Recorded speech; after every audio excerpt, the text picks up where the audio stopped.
सुमित नई कामनाएं, सुरभित नई साधनाएं, सुमित नई कामनाएं, सुरभित नई साधनाएं, मैत्री मत क्रीड़ांगन में प्रमुदित बंधु भावनाएं, मैत्री मत क्रीड़ांगन में प्रमुदित बंधु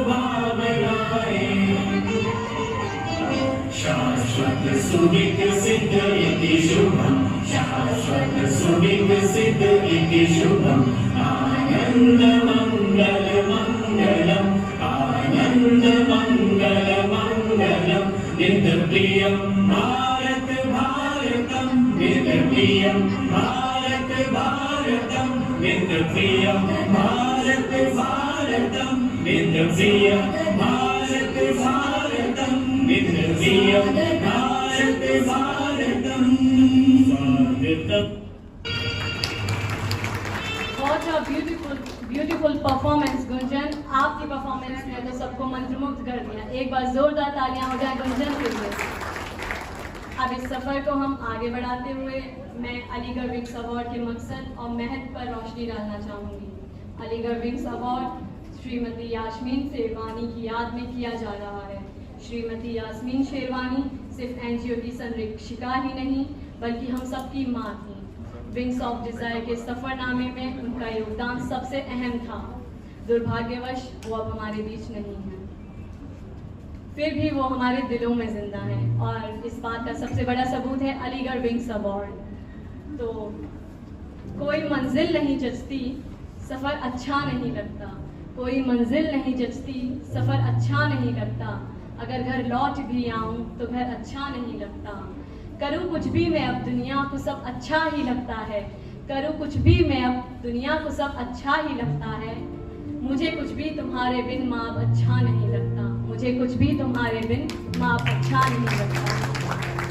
तो आप स्टेज पर मैं बुलाना चाहूँगी हमारे एनजीओ के प्रेसिडेंट मिस्टर समीर शेरवानी को। सर प्लीज़ स्टेज पर आएँ और हमारे chief guest mister Mansoor Hasan Khan sir को सम्मानित करें। Mansoor sir please come on stage. एक बार जोरदार तालियां हो जाए हमारे चीफ गेस्ट और हमारे प्रेसिडेंट सर के लिए। तालियां रुकनी नहीं चाहिए, बजती रहनी चाहिए।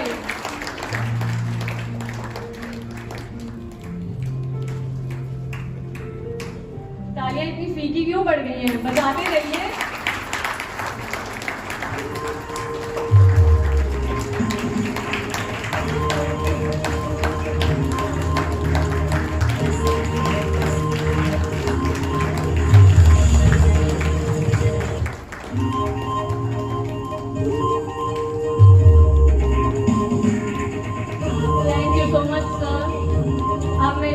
बुलाना चाहूंगी हमारे एनजीओ के vice president mister Abdul Azeem को। सर प्लीज स्टेज पर आए और हमारे guest of honour professor Shahid Ali Siddiqui sir को सम्मानित करें। शाहिद सर, सर अभी हमारे बीच नहीं है तो उनका सम्मान हम बाद में कर देंगे। तो अब मैं बुलाना चाहूंगी सेक्रेटरी मिस्टर अजीम खान को कि वो स्टेज पर आए और हमारे guest of honour mister Satish Chandra SP traffic, वो भी नहीं है, वो भी यहाँ मौजूद नहीं है तो उनका सम्मान भी हम बाद में कर देंगे। तो अब मैं रिक्वेस्ट करूंगी जॉइंट सेक्रेटरी मोहम्मद जिब्रान से कि वो स्टेज पर आएं और हमारे guest of honour mister Pankaj Mehrwal sir director of IIMG को सम्मानित करें। Pankaj sir please come on stage. तालियां बजाइए, तालियों में कमी क्यों आ रही है?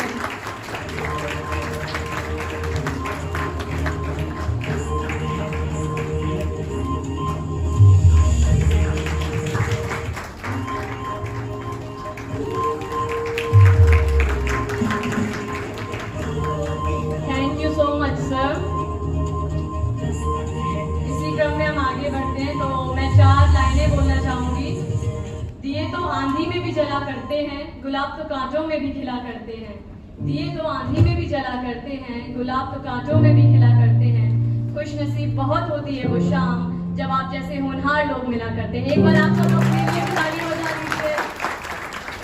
मेरे प्यारे दोस्तों, शौक, पैशन, ऐसा जज्बा है जो कहीं ना कहीं हर इंसान में होता है, और आज हम उसी होनहार जज्बों के हकदार को अवार्ड से सम्मानित करेंगे। आप सभी का शुक्रिया कि आप लोगों ने इस शाम में शिरकत करके इस शाम को और भी हसीन बनाया। तो अब मैं बुलाना चाहूंगी, तो अब इसी क्रम में आगे बढ़ते हुए मैं स्टेज पर बुलाना चाहूंगी हमारे टीम मेंबर राहुल को कि वो स्टेज पर आएं और द विंग्स ऑफ डिजायर के सफरनामे की एक छोटी सी झलक पीपीटी के फॉर्म में आपके सामने पेश करें। Rahul please come on stage. जब तक वो आ रहे हैं और अपना पीपीटी सेटअप करेंगे तब तक कुछ लाइंस में आपके सामने प्रस्तुत करना चाहूंगी। सफर में धूप तो होगी, चल सको तो चलो, सभी हैं भीड़ में शामिल, तुम भी निकल सको तो चलो, इधर उधर कई मंजिल हैं, चल सको तो चलो, बने बनाए हैं ढांचे जो ढल सको तो चलो, किसी के वास्ते राहें कहाँ बदलती हैं, किसी के वास्ते राहें कहाँ बदलती हैं, तुम अपने आप को खुद बदल सको तो चलो, यहाँ किसी को कोई रास्ता नहीं देता, यहाँ किसी को कोई रास्ता नहीं देता, मुझे गिराकर अगर तुम संभल सको तो चलो, यही है जिंदगी कुछ ख्वाब कुछ चंद उम्मीदें, यही है जिंदगी कुछ ख्वाब चंद उम्मीदें, इन्हीं खिलौने से तुम भी बहल सको तो चलो। Thank you.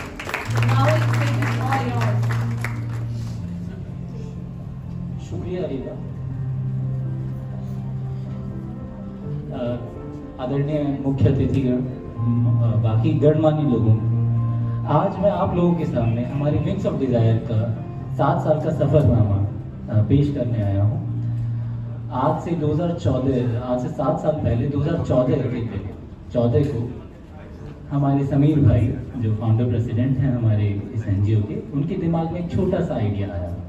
शायद किसी बच्चे को भूख से रोते हुए देखा होगा या किसी मरीज को तड़पते हुए, पैसों की कमी से या सुविधाओं की कमी से, और तब वो आइडिया आया, एक छोटा सा पौधा बीज के रूप में उन्होंने बोया जो आज आप सब लोगों के सहयोग से यहाँ तक पहुँच पाया है।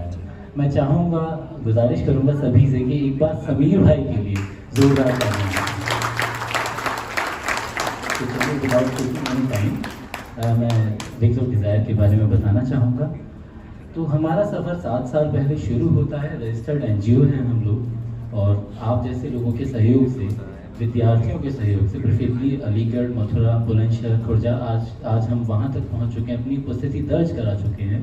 ये अकेला आसपास पश्चिमी उत्तर प्रदेश का अकेला एक ऐसा एनजीओ है जो केवल और केवल विद्यार्थियों के सहयोग से ही चलता आया है। एनजीओ आते हैं और चले जाते हैं। समीर भाई और बाकी टीम, मुझ जैसे टीम मेंबर्स और आप जैसे टीम मेंबर्स के जुनून और जज्बे से, और आप जैसे गणमान्य लोगों की प्रेरणा से हम आज यहाँ तक हैं। बच्चों के छोटे हाथों को चांद सितारे छूने दो, 4 किताबें पढ़कर ये भी हम जैसे हो जाएंगे। निदा फाजिली साहब के इस शेर से ये बात समझ में आती है कि अगर समाज को बदलना है तो सबसे पहले बच्चों से शुरुआत करनी होगी। आज हम इतनी सारी समस्याओं को देखते हैं, क्यों? क्योंकि भविष्य हमारा खतरे में दिखता है। जिस दिन हम बच्चों को सही राह पर ले आएंगे, देश के भविष्य को सही जगह पर पहुंचा पाएंगे। तो हमारा एनजीओ मुख्यतः बच्चों से शुरू होकर बच्चों पर ही सबसे ज़्यादा फोकस रहा, लेकिन कोविड के दौरान हमने कई चीज़ों में काम किया है। पेश है विजन। हमारे इस एनजीओ का विजन है कि वन स्टॉप सॉल्यूशन, एक ऐसा समाधान प्रोवाइड करें बच्चों को और समाज को, बच्चों के द्वारा समाज को, जिससे सारी ओवरऑल उनका विकास हो सके, मानसिक विकास, सामाजिक विकास, उन लोगों के अंदर हुनर पैदा हो, आत्मनिर्भरता की तरफ वो आगे बढ़ सकें। मिशन टीवुड हमारा एक सपोर्टिव कम्युनिटी प्रोवाइड करता है, रिसोर्सेज प्रोवाइड करता है स्टूडेंट्स को, जिससे वो खुद को एम्पावर्ड समझें और हमारी एनजीओ से जुड़ के वॉलंटियर की तरह, कैंपस एम्बेसडर के रूप में समाज को बदलने में एक सार्थक भूमिका निभा सकें। हमारे एरियाज, हम किन क्षेत्रों में काम करते आए हैं, और इसमें आई थिंक समीर भाई एक एडिशन आज है। तो पहला है शिक्षा का क्षेत्र, दूसरा कैंसर अवेयरनेस का हमने रेगुलर प्रोग्राम्स किए हैं थैंक्स टू समीर भाई एंड टीम। और राशन ऑन रोड ये एक अकेला एक ऐसा इवेंट था जो पिछले 1.5 से 2 सालों में हमने देखा भूख कितनी ज़रूरी होती है, और भूख को मिटाने के बाद जो चीज़ें हमें मिलती है वो शब्दों में शायद मैं खुद बयान नहीं कर पाऊँगा। और आखिरी स्किल डेवलपमेंट, ऑर्गेनाइजेशनल इम्पैक्ट, हम लोगों की उपस्थिति, आप जैसे लोगों के सहयोग से आज तक हम लगभग 8,500 लोगों को, 8,500 अंडर प्रिविलेज लोगों को जिनके पास सुविधाएं नहीं हैं उन तक अपनी उपस्थिति दर्ज करा चुके हैं, उनको एक उम्मीद का दिया दिखा चुके हैं, हम बता चुके हैं कि हम हैं, आप अकेले नहीं हैं, हम हैं। शिक्षा के मामले में अगर बात की जाए तो हम एक दलित बस्ती वहाँ पर एक स्कूल चलाते हैं और एक स्कूल हमारा भमोला के पास चलता है। कोविड की वजह से अभी ये दोनों ही स्कूल कम हैं, मतलब हम ऑफलाइन क्लासेस अब छोड़ चुके हैं, लेकिन ऑनलाइन हमारा एक वॉलंटियर आज भी हर हफ्ते में 3 दिन वहाँ पर होता है अपने सिस्टम के थ्रू, और हमारी इब्ने सिना अकेडमी से हम आज भी कक्षाओं का संचालन करते हैं। तो फिलहाल हम पिछले 1 साल में 351 बच्चों को पढ़ाने का बीड़ा उठा चुके हैं। कैंसर अवेयरनेस, हम लोगों ने ये विडंबना ही है कि सबसे ज़्यादा डिटेक्टेबल, सबसे ज़्यादा पता चलने वाला कैंसर स्तन कैंसर होता है, और इससे भी बड़ी विडंबना ये है कि सबसे ज़्यादा मौतें भी आज के टाइम पर महिलाओं में स्तन कैंसर से ही होती हैं। कैंसर होना बुरा है ये मान लिया जाता है, और स्तन कैंसर अगर किसी को पता चले तो आधा वो वैसे ही चला जाता है।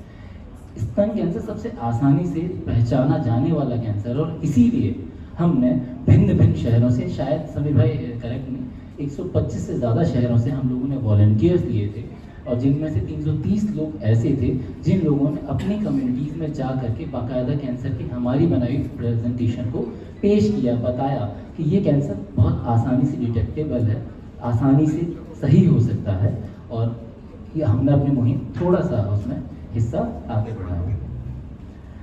राशन ऑन व्हील्स, मासूमियत या भूख कभी चेहरा नहीं देखती, ना हाथ देखती, ये हमने इस मुहिम से जाना। जहाँ कोविड के टाइम पर सारी दुनिया अपने घरों में दुबकी हुई थी, जिनके पास संसाधन थे वो सहमे हुए थे, क्योंकि किसी का नहीं पता था कि कोविड किसको कहाँ पर खत्म कर दे।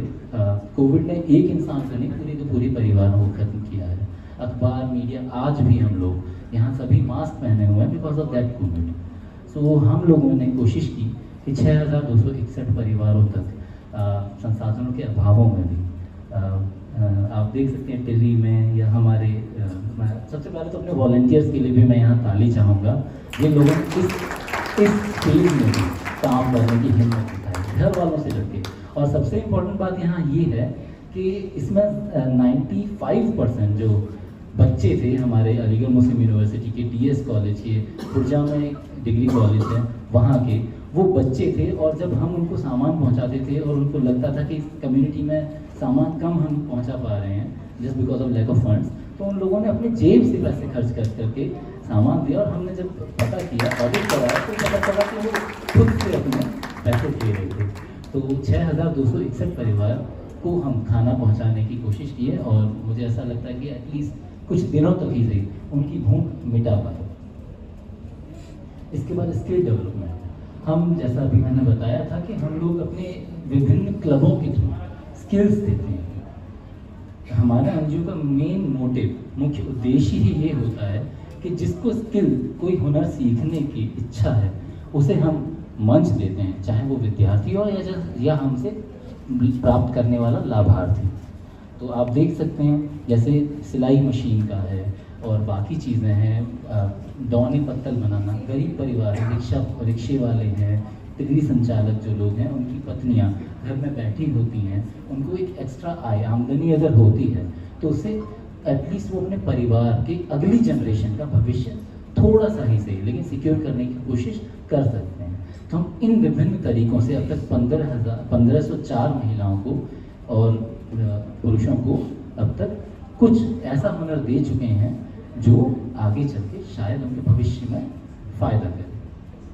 वॉलंटियर्स की बात करते हैं, कोई भी समाज सेवक समूह, सॉरी स्वयं सेवक समूह या एनजीओ बिना मैनेजमेंट के, प्रबंधन के नहीं चल सकता। तो हमारी एक पूरी टीम है, इसका सीधा मेरी तरफ से उल्टा दिख रहा है, तो इसका सीधे वाला हिस्सा, जैसे कहते हैं कि धरती पर सब ख्याल रखा जाता है। हमारी अर्थ जो मदर नेचर, वो यहाँ रहने वाले हर जीव जंतुओं का ध्यान रखती है। तो ये जो सीधे हाथ वाला विंग है, वो सीधे हाथ वाला विंग वो धरती की तरह है। कोर मेंबर जिसमें समीर भाई, अजीम भाई, ये लोग आते हैं। मेंटल मेंबर जिसमें मैं, अनस, हम लोग आते हैं। और ट्रस्ट मेंबर्स जो हमसे भी नीचे लेवल पर काम करने आते हैं। ये तीन जो इसकी राइट विंग है, ये बुनियाद है इस एनजीओ की। और माफ़ी चाहता हूँ समीर भाई, मैं है नहीं, लेकिन कुछ ऐसे लोग जो पर्दे के पीछे से हमें प्रेरणा देते हैं किसी भी रिसोर्सेज में। उदाहरण के लिए टिर्री में जितना सामान था वो सारा का सारा एनजीओ को किसी ने दिया था। वो नाम भी नहीं अपना दिलवाना चाहते, वो कहते हैं कि हमें नाम नहीं चाहिए, बस आप काम करिए। मैकडी का हम लोगों ने पूरा ड्राइव किया था, 500 लोगों के लिए फूड पैकेट्स हमने दिए थे, अभी आगे आएगा।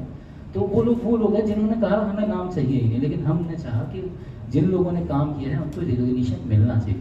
हमें प्रेरणा मिलती है इस चीज़ से, और शायद आप जैसे अच्छे लोगों को भी ये दिखता है कि हाँ हम अकेले नहीं हैं। तो और राइट विंग में वॉलंटियर्स हैं, 5000 वॉलंटियर्स हमसे जुड़ चुके हैं पिछले 3 सालों में। और इंटर्न्स हैं। इंटर्न्स का रोल क्या होता है मैं अगली कुछ क्षणों में बताऊंगा। किस तरीके से हम काम करते हैं, हम लोग 5 क्लब्स के रूप में काम करते हैं, जिसमें Teewood X, social, digital, Teewood talks and molecule. Teewood social समाज से सरोकार, जैसा मैंने पहले भी कहा था, शिक्षा सबसे बड़ा हथियार होती है। तो हम लोगों ने 2 स्कूल जैसा बता चुका हूँ मैं, एक सिविल लाइन्स थाने के पीछे दलित बस्ती में और एक भमोला में। ये दोनों वहीं की तस्वीरें हैं। अब माफ़ी चाहूँगा क्योंकि अब कोविड है तो ऑनलाइन क्लासेस हैं, तो ये प्री कोविड एरिया की टाइम की। इसके बाद विंग्स टू बीट, समाज को बदलने के लिए चीज़ों को बदलना ज़रूरी है, सोच बदलने से ही चीज़ें बदलती हैं। तो बेटी बचाओ बेटी पढ़ाओ जैसे कैंपेन का ही एक हमने प्रतिरूप कोशिश की, और इसमें डिफरेंट वॉलंटियर्स को हम लेके आए और उन लोगों ने बताया कि बेटियों का होने से क्या इम्पोर्टेंट होता है। ये पूरा का पूरा ऑनलाइन इवेंट था, कोविड की वजह से हमने पूरा का पूरा ऑनलाइन इवेंट था, और विभिन्न शहरों से ये हम लोगों ने चुने हैं। ये लगभग 350 एंट्रीज थी, जिसमें 6 लड़कियाँ आपके सामने हैं। कैंसर अवेयरनेस मैं पहले ही बता चुका, कैंसर अवेयरनेस के लिए इसमें सारे के सारे लोग अलग अलग शहरों से थे। तो इन लोगों ने अपने एरिया में जाके कैंसर अवेयरनेस के लिए मलिन बस्तियों में, दलित बस्तियों में, अंडर प्रिविलेज एरियाज में जाकर के ये बताया कि कैंसर कोई टैबू नहीं है, कैंसर होना कोई ऐसा बड़ा गुनाह नहीं है, ये सही हो सकता है। उम्मीद छोड़ने से कोई भी चीज़ खत्म होती है, बचती नहीं है। भूख से आज़ाद, भूख सबसे पहले दिमाग खाती है, उसके बाद आँखें, फिर जिस्म की बाकी चीज़ों को। छोड़ती कुछ भी नहीं है ये भूख, वह रिश्तों को खाती है, माँ का हो, बहन का हो या बच्चों का। बच्चे तो उसे बेहद पसंद है, जिन्हें वह सबसे पहले और बड़ी तेजी से खाती है। बच्चों के बाद फिर बचता ही क्या है। जब हम अपने इस हिस्से पर गए, हमने हमेशा खुद को बहुत कमज़ोर पाया, क्योंकि हाथ बड़े सारे थे और देने वाले बहुत कम। हम एक को देते दूसरा तैयार होता, कई बार हम खुद को बहुत मजबूरी में छोड़ के आते वहाँ पर। लौट तो आए शारीरिक रूप से, मानसिक रूप से रहे कि अगला कब लेके आए, और अगले तक आने तक पहले वाले क्या रह पाएंगे। तो भूख से आज़ादी, जैसा पहले ही बताया, कोविड के टाइम में हमने इस तरीके के काम किए। कुछ वॉलंटियर हमारे कोविड पॉजिटिव भी हुए, बट लकीली बच भी गए। तो वही है। इसके बाद हमने कोविड-19 का वियर द मास्क कैंपेन चलाया। 2 गज दूरी, मास्क है ज़रूरी, हमारी भारत सरकार का ये मोटिव था, लेकिन लोग आज भी इस बात को सही से समझ नहीं पाए। तो इसी वजह से हमने ये 156 शहरों में, जिसमें विदेश भी शामिल था, वहाँ के सारे खुद से वॉलंटियरली लोगों ने आए, कैंपेनिंग करवाई हमने ऑनलाइन अपने सारे माध्यमों के थ्रू, और ये इस तरीके से हम लोगों ने कैंपेन रखा था। इसके बाद यहाँ पर मैं जैसा मैकडी की बात कर रहा था, हम लोगों ने मैकडी और जोमेटो हंगर इंडिया उसके साथ हमने एक बहुत बड़ी फूड डिस्ट्रीब्यूशन ड्राइव की थी। तो पहला वाला मैकडोनल्ड का है जो दलित बस्ती का है, और दूसरा भमोला के स्लम एरिया का फोटो है। तो ये हम लोगों ने आप जैसे ऑर्गेनाइजेशन के थ्रू जुड़ के कुछ काम किए थे। इसके बाद सबसे इम्पोर्टेंट चीज़ जान बचाना। कोविड में सबसे ज़्यादा इम्पोर्टेंट था ऑक्सीजन का होना या हॉस्पिटल का। ऑक्सीजन सिलेंडर लाखों में मिल रहे थे और हमारे एनजीओ दिन रात एक कर रहे थे कि किसी तरीके से हमारी जितने भी रिसोर्सेज हैं हम उससे कुछ कर पाएँ। तो इससे अगली स्लाइड बहुत इम्पॉर्टेंट है। 108 कोरोना केसेस अलीगढ़ में। अलीगढ़ का data official data, I don't know about the unofficial dates. Official data ये कहता है कि 108 केसेस हैं जो फैटल थे, जो गुजर गए। ये जो हरे कलर का इसमें संख्या दिखाई जा रही है 15 लोग, इसमें 15 जुड़ सकते थे और 15 जुड़े थे तो मेरे ख्याल से 223 लोग इसमें हो जाते। इस 223 में 15 लोगों को कम करने का काम हमारे एनजीओ ने किया, स्पेशली अजीम भाई ने। अजीम भाई वो जिन्होंने इस पूरे इनिशिएटिव को पूरे दिल से निभाया।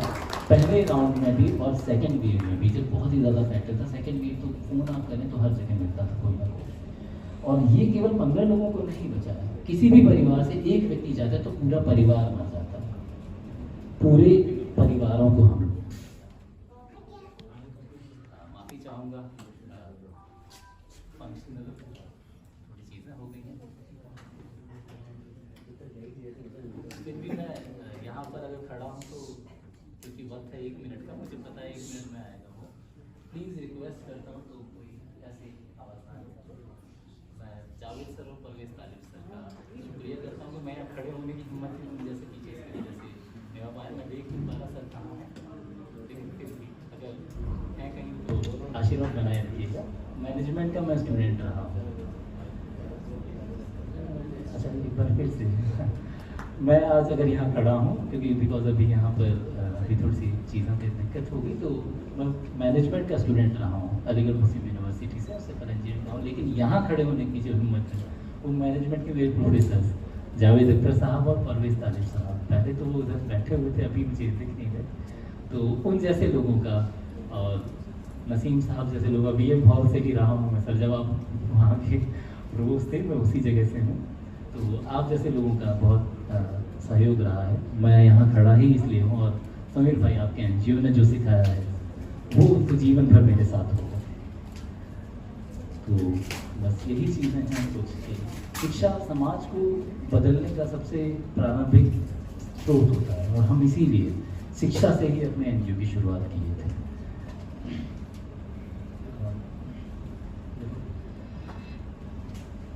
तो जैसा मैं बता रहा था कि हमने एक परिवार को नहीं, 15 एक परिवार से जुड़े हुए पूरे 5-6 लोगों को बचाया था। टीवुड डॉग्स, बोल की लत आज़ाद है। इसके तहत इसके साथ हम इस क्लब में बोलने का हुनर सिखाते हैं। शायद मैं भी इसी क्लब से सीखा हूँ ना सभी भाई, पता नहीं बोलता कैसा हूँ, लेकिन ठीक है जैसा है मुझे समझ में आता है कि मैं अपनी भावनाएं व्यक्त कर पाता हूँ। और ये भावनाएं हैं जो एनजीओ जैसी चीज़ों को बहुत आगे के स्तर पर ले जाती है, क्योंकि हम आप आज अफोर्ड कर सकते हैं इन सब चीज़ों को, लेकिन कुछ लोग ऐसे भी हैं जिनके लिए एक वक्त तक खाना खुदा की नेमत से बढ़कर मान लिया जाता है, क्योंकि भूख जब होती है तो इंसान को सांसों से ज़्यादा ज़रूरी खाना देता है। सो टीवुड टॉक्स हमें बताता है, हम टीवुड टॉक्स के थ्रू सिखाते हैं कि बोला कैसे जाए, हम मंच प्रोवाइड कराते हैं। अगली फ़ोटो आप देख सकते हैं, यहाँ पर पंजाब से लोग आए थे, मथुरा से आए थे, एक बिहार से भी लड़का आया था। हम अलीगढ़ में ये पहला एनजीओ जो इस तरीके के मंच का काम करता है, ताकि उन लोगों को बोलने का हुनर सीख पाए। एक स्टेज हम प्रोवाइड कराते हैं ताकि वो कॉन्फिडेंट हो पाए, आगे चल के अपने जीवन में अच्छे काम कर पाएँ। इसके बाद क्योंकि ये प्री कोविड एरिया था और ये पोस्ट कोविड टाइम की हम बात करते हैं, हमने कई सारे ऑनलाइन इवेंट रखे हैं जिसमें हमारे जेएनएमसी के प्रिंसिपल सर भी रहे हैं। और सबसे पहले पीवी उसमें जो पोस्टर आपको दिख रहा है अरुणाचल प्रदेश के हेल्थ मिनिस्टर थे।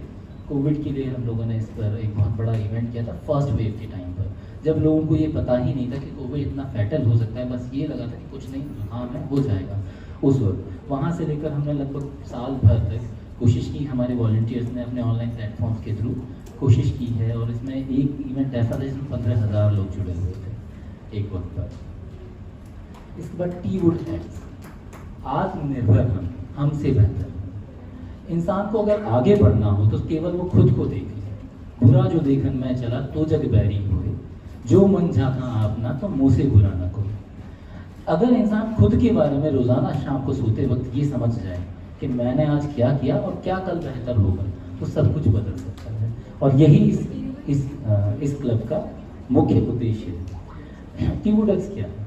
ये स्किल डेवलपमेंट क्लब है जो स्टूडेंट्स को देता है स्किल एनरिचमेंट एक्टिविटीज़ में पार्टिसिपेट करने का मौका। आत्मनिर्भर बनने के लिए हुनरमंद होना ज़रूरी है। हम ऐसा हुनर यहाँ इस क्लब के थ्रू देते हैं।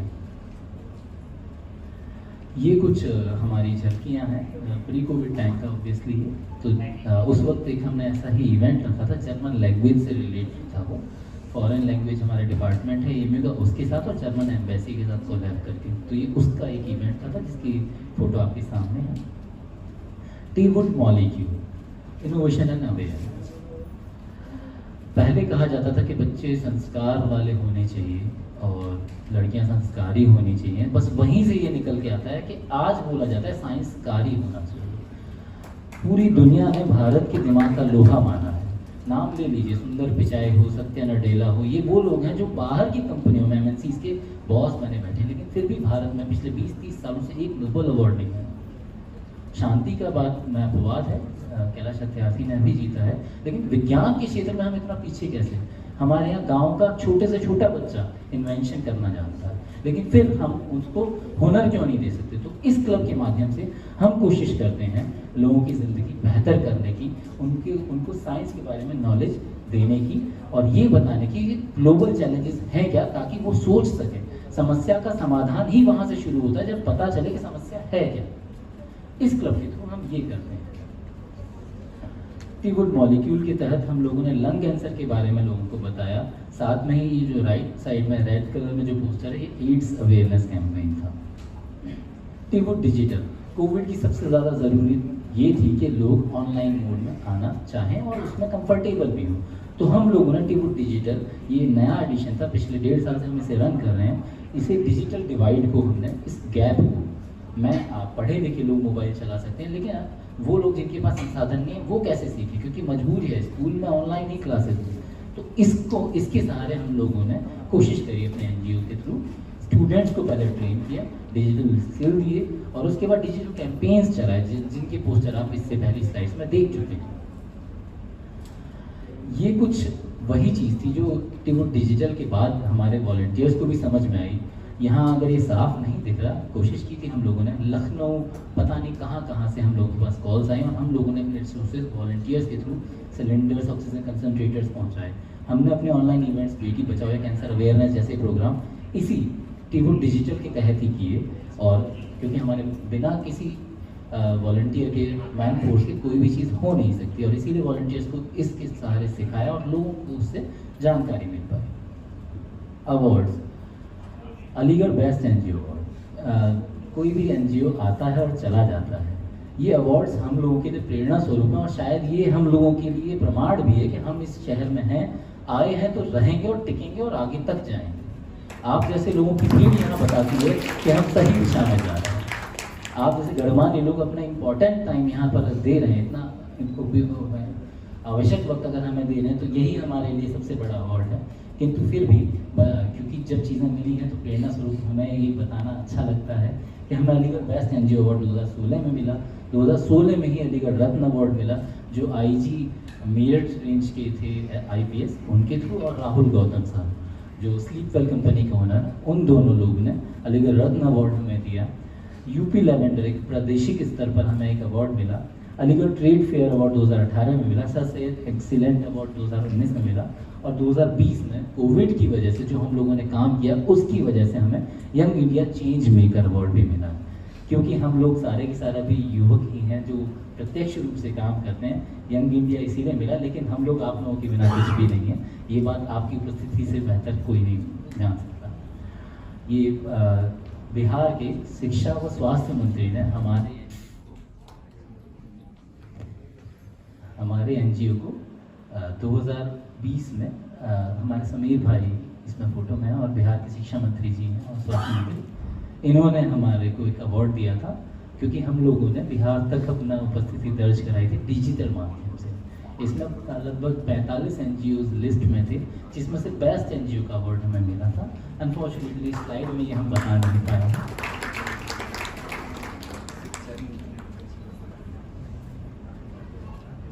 मैं चाहूँगा यस वाली स्लाइड लगा दीजिए आप अब।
बस हो गया जी।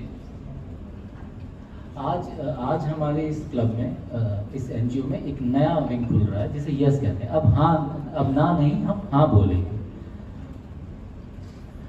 यस क्या है? हम अंडर प्रिविलेज्ड लोगों को, कुछ वीकर सेक्शन या ढंग से जिनको प्रॉब्लम होती है पैसों से, उनके लिए एक नया हम क्लब खोल रहे हैं। इसमें yes physiotherapy centre, yes drug rehab centre और यस काउंसलिंग सेंटर, ये 3 सेंटर हम यहाँ पर खोलने वाले हैं। आज ही से ये शुरुआत होगी। ये हेल्प करेगा फिजिकल हेल्थ अंडर प्रिविलेज लोगों की, उसको दूर करने के लिए, वीकर सेक्शन के लिए, उन लोगों के लिए जो इस पैसे को उपयोग, जिनके पास पैसा नहीं है, जिनको आवश्यक है सुविधाओं का लेकिन उनके पास पैसा नहीं है, उनके लिए ये खोला जा रहा है। बदल नहीं रहा है।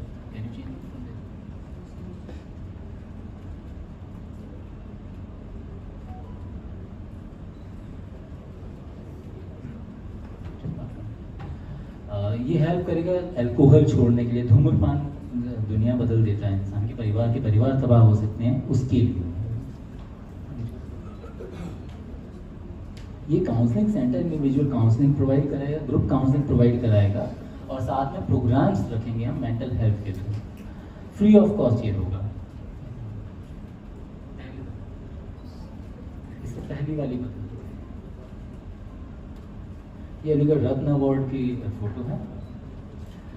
टीवुड 100+ कवरेज है हमारे पास प्रिंट मीडिया के थ्रू। ये हमारे डिफरेंट चैनल्स हैं। मैं रिक्वेस्ट करूंगा यहाँ से जाने से पहले हर कोई इस पर सब्सक्राइब कर ले। और ये हमारे कॉर्पोरेट पार्टनर हैं, मैगडी, Zomato, Feeding India, Reebok, Deshbandhu, Honda, these are just names. IIMT college, Lemon Tree जिसमें आज हम लोग हैं, ये सारे हमारे एसोसिएशंस में, हम लोगों के साथ इन लोगों ने एसोसिएशन में रहे हैं। BKFM की RJ कल्पना जी हैं, तो थैंक्स टू यू ऑल्सो कि ये लोग हमारे एसोसिएशन में मिल के हमसे काम करते हैं। वॉलंटियरिंग अपॉर्चुनिटी की अगर बात की जाए तो हम लोगों के पास 4 प्रोफाइल्स होती हैं: campus coordinator, community volunteer, remote volunteers and internships.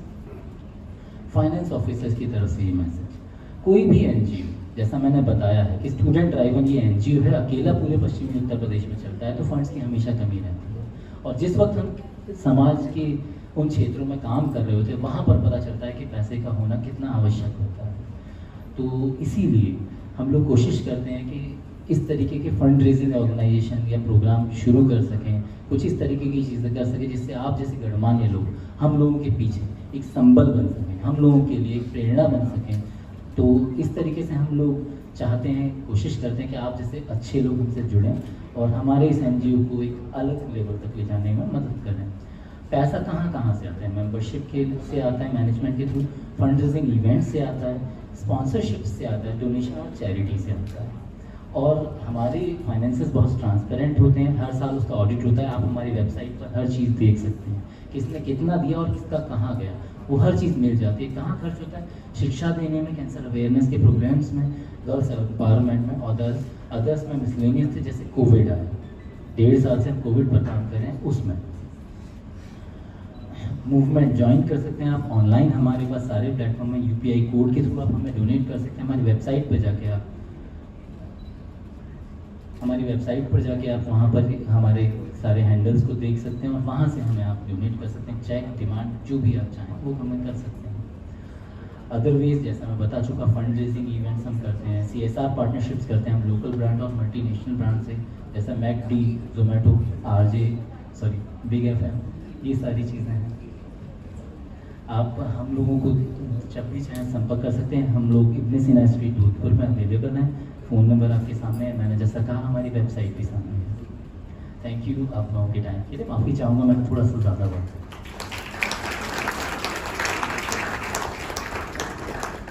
अब मैं चाहूँगा अरीबा, मेरी सहयोगी अरीबा और RJ कल्पना जी आएँ और इस सफ़र के बाद हमारे NGO से जुड़ी कुछ अलग चीज़ें पेश करें। Thank you. Thank you so much Rahul, हमारे NGO के 7 साल के सफ़रनामे का लेखा जोखा प्रस्तुत करने के लिए। और मैं यहाँ पर बताना चाहूँगी कि यश का full form Yasmin Sherwani empowerment step. तो Kalpana ma'am please come on stage. अब हम इस सिलसिले को आगे बढ़ाते हैं और हमारे साथ RJ कल्पना मैम मौजूद हैं, तो उनके साथ हम सवाल जवाब का सिलसिला शुरू करते हैं।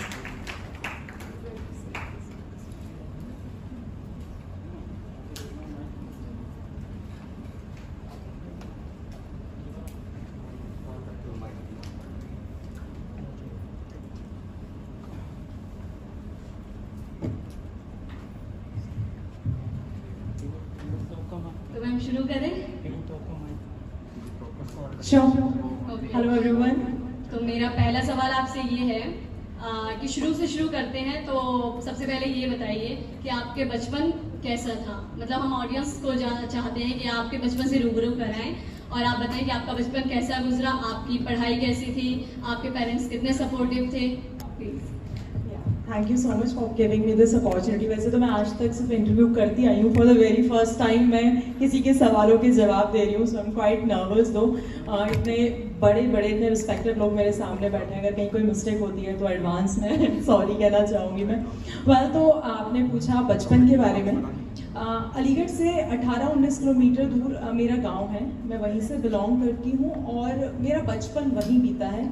मेरी पढ़ाई प्राथमिक विद्यालय से शुरू हुई थी एंड मैं टिपिकल गांव की, वो एकदम रॉ चाइल्ड जो होते हैं, मिट्टी में खेलने वाले, मतलब गांव की छोरी। हाँ, गांव की छोरी आप कह सकते हो। And when I was in class 4 चाचा जी ने हमें बताया था अलीगढ़ मुस्लिम यूनिवर्सिटी के बारे में। कोई नहीं जानता था और हम लोग जहाँ से बिलोंग करते थे वहाँ पर इतना ज़्यादा मतलब नहीं देखा था। फैमिली में कोई बहुत ज़्यादा आगे नहीं निकला था, आसपास भी नहीं था, तो बहुत ज़्यादा मतलब एक्सपोजर नहीं था हमारे पास। तो चाचा जी ने कहा कि मैं और मेरा कज़न ब्रदर की दोनों 4th में एक साथ इनको तैयारी कराओ, 6 महीने एंट्रेंस दिलवाएंगे फॉर AMU। एंड हम लोगों ने तैयारी की। हम गांव में ही रहते थे, गांव के स्कूल में पढ़ते थे, बट बुक्स लेकर आए चाचा जी, हमने तैयारी की एंड हमने एग्ज़ाम क्रैक किया, इंटरव्यू क्रैक किया और देन हमें अलीगढ़ मुस्लिम यूनिवर्सिटी में आने का मौका मिला। फिर एक चैलेंज था 18-19 किलोमीटर की जो दूरी थी उसको डेली कवर करना। तो इनिशियली तो पापा ने बहुत हेल्प की, बट जब मैं 7th 8th में आई तो आई सेड कि पापा आप मुझे साइकिल दिला दो, आई विल मैनेज। तो फिर मैंने अपना साइकिल से पढ़ाई कंटिन्यू की। 17-18 किलोमीटर तक आप साइकिल से आते थे? हाँ जी। तो ये कितने सालों तक आपका जारी रहा? ये रहा क्लास मिड 10th तक। 10th में आने के बाद मुझे स्कूटी मिली, मैंने स्कूटी चलाना सीखा एंड पापा ने मुझे स्कूटी दिलाई। मतलब आपने यहाँ हॉस्टल में नहीं रही, आप डेली अप डाउन करते? राइट, मैंने डेली अप डाउन किया एंड देन फादर ने पहले मुझे बाइक चलाना सिखाया। मतलब मैं कहूँगी कि आज मैं यहाँ पर हूँ, मेरे पापा ने मुझे बहुत सपोर्ट किया है। दो उनके सामने सोसाइटी के बहुत बड़े चैलेंजेस थे और हर कोई जानता है ये छोटी वाली जो प्रॉब्लम है ना, ये हर किसी के सामने आती है कि जब आप कुछ अलग करते हो ना तो लोग आपको रोकने आते हैं। और वो कुछ ऐसा नहीं होता किसी ने दीवार खड़ी की है, उनकी बातें ऐसी होती हैं कि हम कहीं ना कहीं टूटने लगते हैं, हम डिमोटिवेट होने लगते हैं लोगों की बातें सुन के। राइट, वो आपको वही हिट करते हैं। तो मेरे फादर ने मुझे बहुत सपोर्ट किया और मैं कहूँगी कि मतलब मैं सोच भी नहीं सकती हूँ कि अगर उनका सपोर्ट नहीं होता तो मैं आज यहाँ कैसे होती। देन मैं अपनी पढ़ाई कंप्लीट की, मैंने पहले 10th then 12th then graduation then masters then now I am in job. So tough था, लेकिन सपोर्ट मेरे पास पूरा था। मैंने कहीं बहुत ज़्यादा बेबसी महसूस नहीं की, because my father my mother both were always there. मैं सिर्फ उन दोनों को यहाँ तक आने का क्रेडिट देना चाहूँगी। अच्छा, तो दूसरा सवाल है हमारा आपसे कि आपकी अर्ली एजुकेशन किस फील्ड में है? आफ्टर 10th मैं बायो लेना चाहती थी, बट हुआ नहीं, मुझे नहीं मिला पीसीबी, मैं एंट्रेंस एग्जाम क्रैक नहीं कर पाई। देन मुझे ह्यूमैनिटी में एडमिशन मिला and I choose geography and economics. But 2 दिन क्लास करने के बाद आई केम टू नो कि आपको तो अपग्रेड कर दिया गया कॉमर्स में। मैंने कहा यार अलग है, पूछ तो लिया होता एक बारी। देन फिर 2 दिन ह्यूमैनिटीज कंटिन्यू करने मतलब पढ़ने के बाद then I continue with commerce and उसके बाद BCom honours I choose to continue in commerce only. And after commerce मुझे CWA करना था, cost and working management accounting. And जब मैं मास्टर्स के लिए आई तो मैंने 4 कोर्सेज में अप्लाई किया था ANU में। अच्छा, मतलब आपका भी मास कम्युनिकेशन बाय एक्सीडेंट है, बाय चॉइस नहीं है। हाँ, वो चॉइस नहीं थी। तो मैंने MFC, MBA, MSW and mass communication के लिए मैंने अप्लाई किया। ये एक अपने आप में एक अलग स्टोरी है कि जब वो एक हम एंट्रेंस के लिए एक स्लिप हमें कटानी होती थी, वो 300 रुपए की एक स्लिप मैंने कटाई और वो वहीं काउंटर पे छूट गई।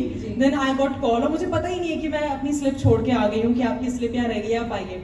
एंड आफ्टर दैट मैं एग्जाम्स देने के बाद मैं दिल्ली चली गई, जिससे मैंने आपको बताया कि मुझे CWA करना था। और एंट्रेंस एग्जाम्स मैंने सिर्फ इसलिए दिए थे कि मैं किसी को ये कहने का मौका नहीं देना चाहती थी कि मुझे एडमिशन नहीं मिला, that's why I choose this field की CA CMA करने निकल जाते हैं, जैसे जनरली लोग कहते हैं। जब मैं चली गई मैंने यहाँ से सब कुछ छोड़ दिया, मैं कंप्लीटली दिल्ली में सेटल हो चुकी थी। और उसके बाद रिजल्ट्स आना शुरू होते हैं। मैं रिजल्ट्स भी नहीं देख रही थी ऑनेस्टली।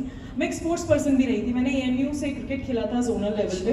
तो मैं 2 कोर्सेज में स्पोर्ट्स कोटे से नॉमिनेट हुई।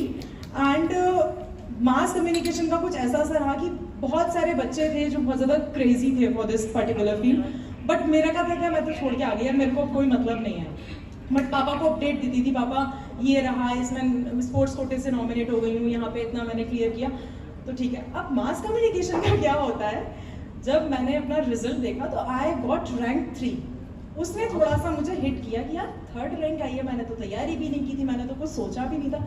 वहाँ से फिर मैंने 2 दिन रिसर्च की इस पर्टिकुलर, मैं कुछ भी नहीं जानती थी इसके बारे में कि है क्या क्या, क्योंकि कभी कुछ सोचा ही नहीं था। और RJ, रेडियो, ये सब चीज़ें हमारे लिए बहुत दूर थी। हमें से वही पता था कि इंजीनियर, डॉक्टर, बैकग्राउंड से आते हुए तो आप मैंने तो सोच बताया, नहीं बहुत सकते, ज़्यादा imagine एक्सपोजर नहीं था ही नहीं। रिसर्च किया, देन पापा ने भी कई लोगों से कहा, तो पापा ने कहा कि नहीं, इसको MFC के लिए भेजो, masters in finance and control.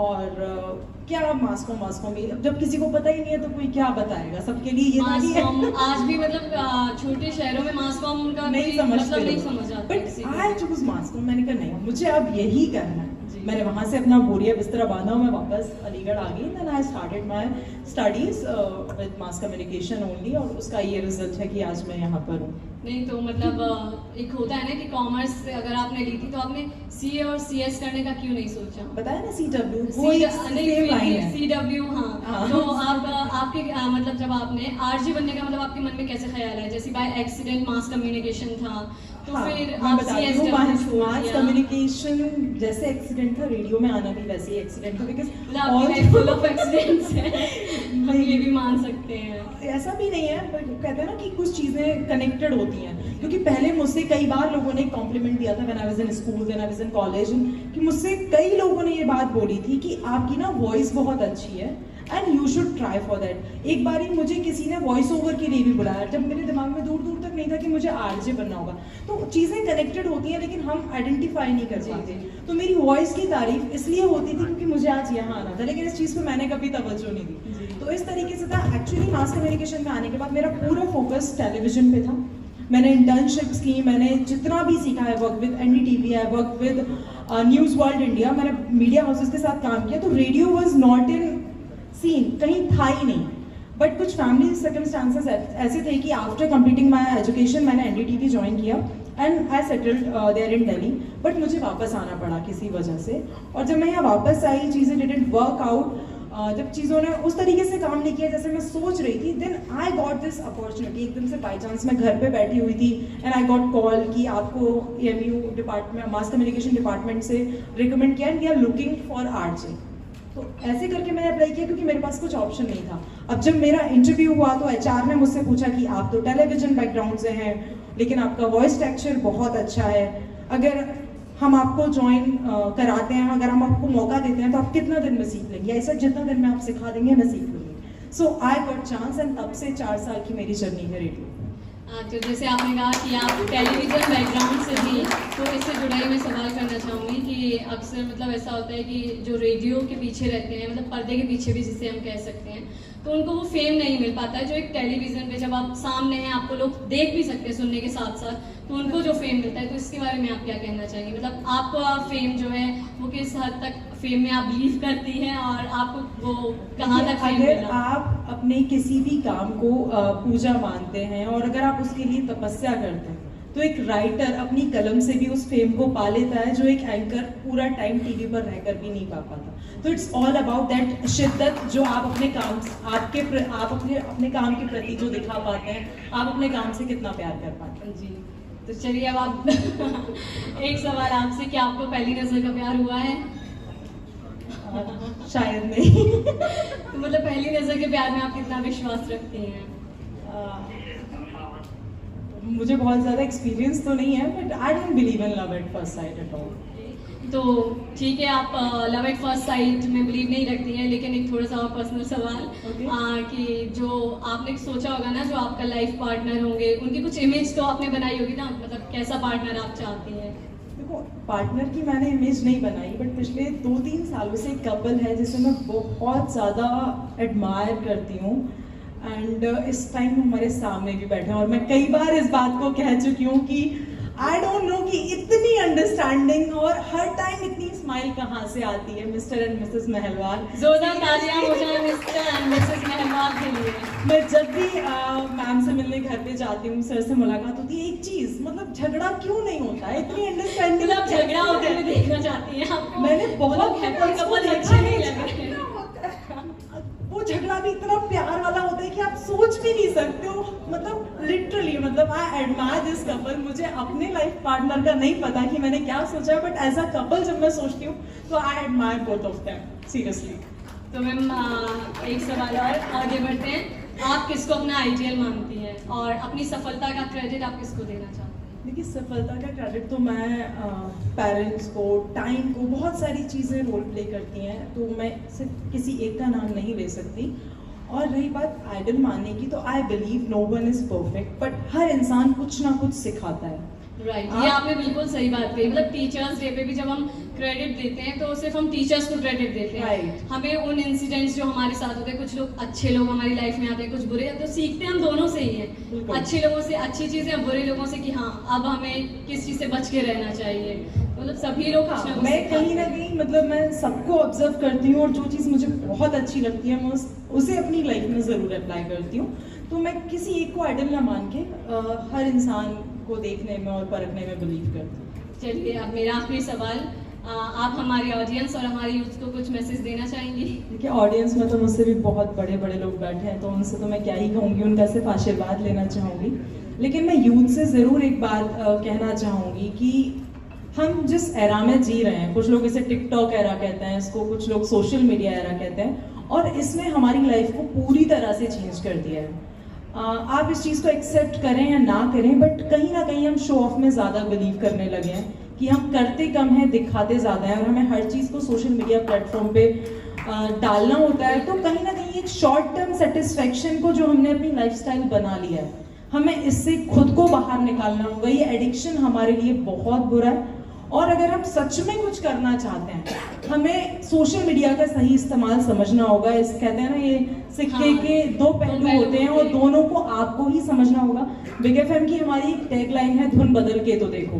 तो जो चीज़ दिख रही है वो तो है, लेकिन दूसरा हिस्सा आपको खुद देखना पड़ेगा। हम सोशल मीडिया की तरफ जिस तरह से बढ़ रहे हैं, और कोरोना काल ने तो हमें डिजिटली इतना ज़्यादा डिपेंडेंट कर दिया है कि हम उसके बिना कुछ नहीं कर सकते। आज के टाइम में हम पढ़ भी नहीं सकते, है ना। लेकिन इसका जो एक अलग पार्ट है जो कहीं ना कहीं हमें नहीं देख पा रहे हैं और वो हम पे बहुत नेगेटिव इम्पैक्ट कर रहा है, तो यूथ को उसको समझने की बहुत ज़रूरत है, और उसके लिए सबसे बेस्ट तरीका यही है कि हमसे जो आगे वाली जनरेशन है, हमारी जो सीनियर जनरेशन है, उनके साथ आप ज़्यादा से ज़्यादा टाइम स्पेंड करें। मैम एक और सवाल इस चीज़ से रिलेटेड होगा कि जैसे आपने कहा सीनियर जनरेशन जो है, तो आज का जो यूथ है ना, वो अगर जब आपसे बड़ा आपको कुछ समझाता है तो उनको वो समझ नहीं आता। मतलब एक चीज़ कही जाती है कि आप अपनी गलती से सीखेंगे तो उम्र निकल जाएगी, दूसरों की गलती से सीखे। लेकिन जो आज का यूथ है वो चाहता है कि वो खुद गलती करे और खुद सीखे।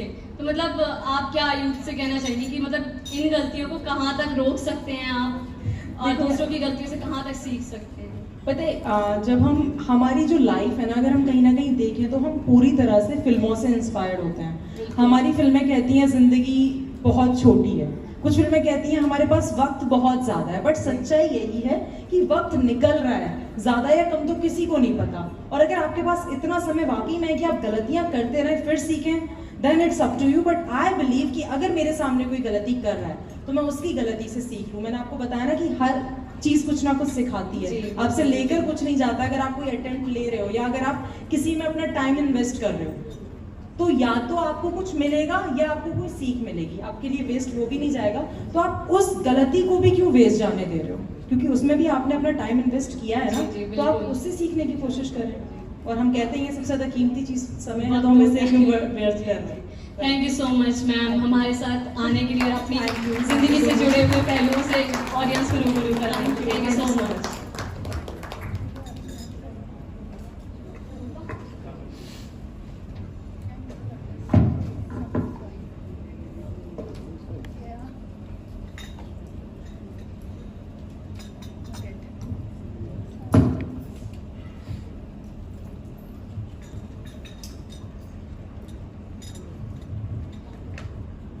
तो अब वक्त आ गया है अलीगढ़ विंग्स अवार्ड 2021 के रिजल्ट अनाउंसमेंट का, जिसका आप सभी को बेसब्री से इंतजार था।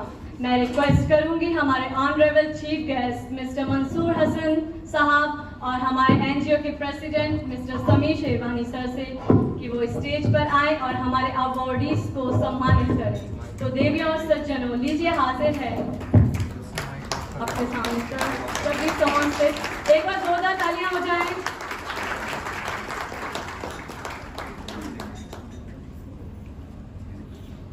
तो देवियों और सज्जनों, लीजिए हाजिर है इस साल का Aligarh wings award in arts category and the award goes to mister Pradyuman Saxena.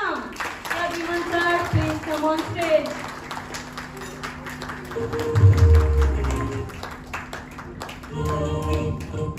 जोरदार तालियां बजती रहनी चाहिए। प्रद्युमन सक्सेना जी ने तबला वादन क्षेत्र में बहुत ही छोटी उम्र से ही अपनी प्रतिभा का लोहा मनवाया है और हमारे देश को रिप्रेजेंट करते हुए इन्होंने 10 से भी ज्यादा देशों में इंडियन क्लासिकल म्यूजिक को प्रेजेंट किया है। तो जोरदार तालियां हो जाए प्रद्युमन सर के लिए। तो अब आगे बढ़ते हुए हम अपनी अगली कैटेगरी का अनाउंसमेंट करने जा रहे हैं और हमारा अगला अवार्ड है बिजनेस कैटेगरी में and this award goes to mister Nikhil Agarwal. Nikhil sir, please come on stage. तालियां रुकनी नहीं चाहिए। निखिल अग्रवाल जी अलीगढ़ का एक जाना माना नाम है, जिन्होंने डूबते हुए एक नाम को ऊपर उठाया और आज इनके मिल्कवार डिलाइट, मिल्कवार स्टूडियो के नाम से 6 रेस्टोरेंट्स हैं और अभी हाल ही में सेंटर पॉइंट पर मीनार होटल का भी अधिग्रहण किया है। तो जोरदार तालियां हो जाए निखिल अग्रवाल जी के लिए। तो चलिए आगे बढ़ने से पहले मैं 2 लाइनें पढ़ना चाहूंगी और उससे आप अंदाजा लगाइएगा कि अगला अवार्ड हमारा किस कैटेगरी में होने वाला है। इल्म एक ऐसा फूल है जो जितना खिलता है उतनी ही खुशबू देता है। तो इससे आई थिंक आपको अंदाजा लग चुका होगा कि हमारा अगला अनाउंसमेंट है एजुकेशन कैटेगरी में and the award goes to doctor Rajeev Agarwal. Rajeev sir, please come on stage. तालियों में कमी मत आने दीजिए प्लीज।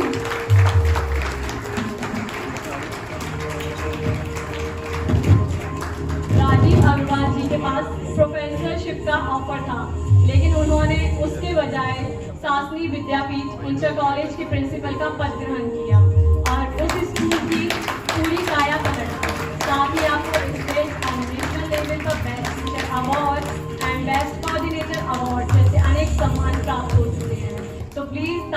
है ये राजीव सर के लिए। तो जैसा कि हम सभी जानते हैं, पढ़ाई के साथ साथ खेल भी बहुत ज़रूरी है।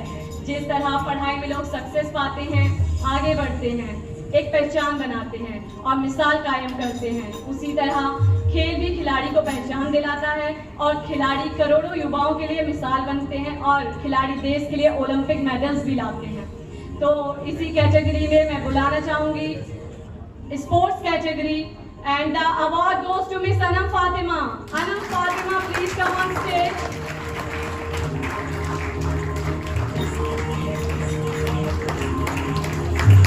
हॉर्स राइडिंग जैसे मुश्किल खेल में अनम फातिमा ने Gautam Buddha university horse show में 1 गोल्ड और 3 सिल्वर मेडल प्राप्त किए। साथ ही इन्होंने अलीगढ़ को रिप्रेजेंट करते हुए पहली हॉर्स शो को, जो कि इंडिया का सबसे मशहूर और प्रतिष्ठित शो है, वहाँ इतिहास रचते हुए इंडिया की पहली ऐसी महिला बनी जिन्होंने 10th पैडिंग में सिल्वर मेडल हासिल किया। तो जोरदार तालियां हो जाए अनम फातिमा के लिए। अब वक्त आ गया है कुछ ऐसे लोगों को अवार्ड देने का जो अपने साथ साथ दूसरे लोगों का भी बहुत ख्याल रखते हैं और सिर्फ अपने ही लिए नहीं, दूसरों के लिए बहुत कुछ कर गुजर जाने का जज्बा रखते हैं। तो हमारी नेक्स्ट कैटेगरी है सोशल वर्क। इस कैटेगरी में बहुत सारे नॉमिनेशंस थे और बहुत मुश्किल भी हुआ हमारे जूरीज के लिए सिलेक्ट करना, तो ये एक टाई है। तो and the award for the social work is goes to mister Aamir Ahmad and mister Rishabh Garg.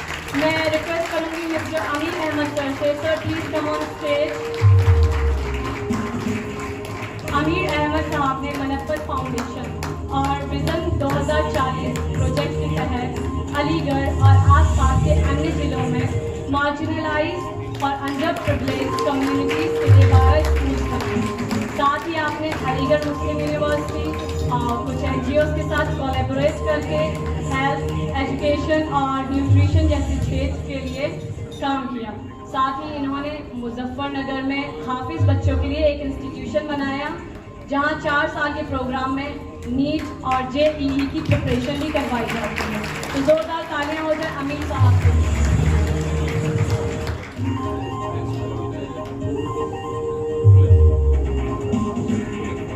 तालियां बजती रहनी चाहिए, आप तो क्यों जा रहे हैं। तो नेक्स्ट कैटेगरी की तरफ बढ़ने से पहले मैं कुछ लाइन्स पढ़ूंगी और आप गैस करना कि ये अवार्ड किस कैटेगरी में है। आप आगे बढ़ते हैं और अपने स्कूल के बच्चों की कला को आपके सामने प्रस्तुत करने से पहले मैं 4 पंक्तियां आपके सामने प्रस्तुत करना चाहूँगी। देश में बेटियां अगर बेआबरू नाशाद हैं, देश में बेटियां अगर बेआबरू नाशाद हैं, दिल पर रखकर हाथ कहिए देश क्या आज़ाद है। बेटे हो पैदा तो घर में खूब ही खुशियाँ मने, कोसी जाए माए वो गलती से जो बेटी जने।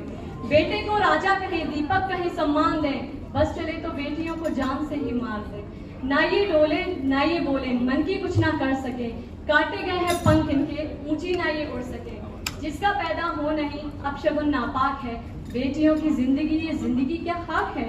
चूल्हा चौका 4 दीवारी बचपन में थोपे गए, ढेर जिम्मेदारियों के जबरन ही थोपे गए। 1-2 होते अगर तो शायद चुप ही बैठते। देश में आधे मर्द तो आधी हमें औरतें, देश में आधे मर्द तो आधी हमें औरतें। Now it's time to make this event more interesting. जोरदार तालियों से स्वागत करें हमारे NGO के बच्चों का जो अपनी कला को आप सभी के सामने पेश करने जा रहे हैं। Huge round of applause for our children's.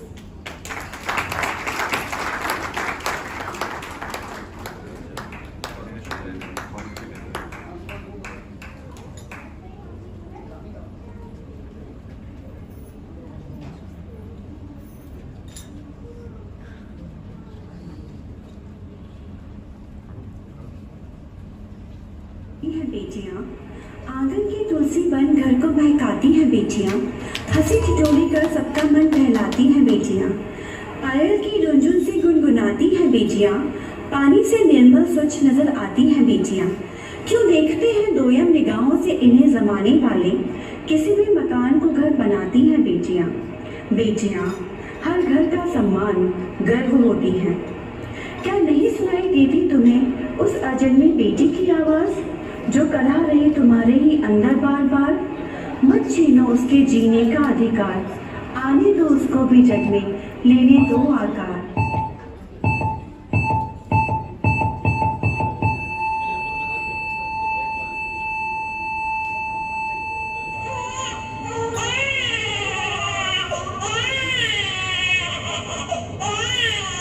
अरे सुखदेव, तुम्हारे घर में लक्ष्मी पैदा हुई है। लक्ष्मी?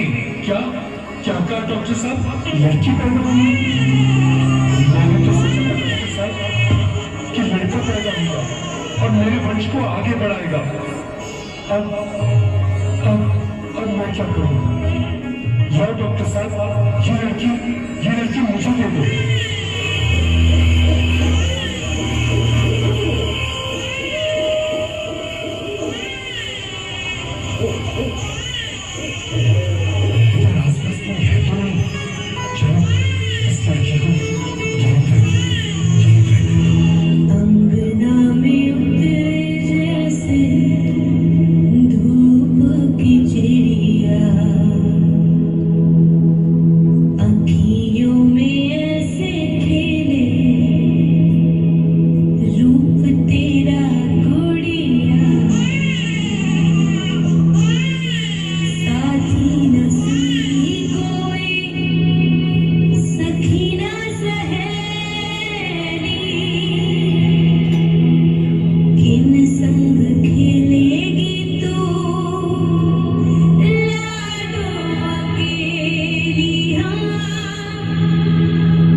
लड़के की तरह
से पहले ही आप सबने मेरी तकदीर का फैसला सुना दिया। माँ, मुझे जी लेने दो। अपनी कसम, मैं आपको कभी तंग नहीं करूंगी। माँ, मेरी स्कूल फीस की चिंता मत करना। मैं भैया की किताबों से अपने आप ही पढ़ लिख जाऊंगी। और हाँ, पापा से कहना मेरे दहेज की चिंता ना करें। मैं आपके साथ रहकर आपके बुढ़ापे का सहारा बनूंगी। अगर फिर भी आपको लगता है कि मैं आप पर बोझ बनूंगी, तो आप इस ऑपरेशन पर भी खर्चा मत करना। मैं ही भगवान जी से कह दूंगी कि मेरी माँ मेरा मरा मुंह देखे।